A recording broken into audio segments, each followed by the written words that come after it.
Marine Corps Air Station Kaneohe Bay has undergone many changes since its commissioning in 1952, but has always played an important role as a strategic position for U.S. Navy and Marine Corps aerial forces in the Pacific.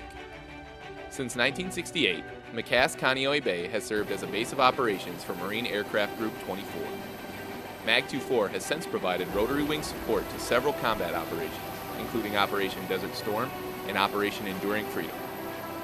More recently, MCAS has welcomed Marine Medium Tilt Rotor Squadron 363 to their airfield, further increasing MAG-24's ability to project its presence into the Pacific.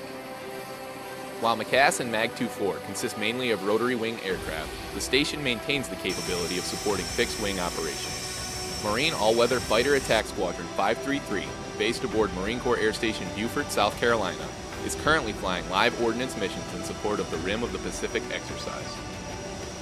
Everything about this deployment, everything about this exercise is great. We're coming to a beautiful place. We're seeing something different. We're working with other units in other countries. We're taking part in a historical exercise. This is something huge. And a lot of these Marines, this is their first time doing that. These are young Marines, this is their first deployment. And to me, that's amazing because I've been in for 12 years. This is my 5th deployment and my first time doing this.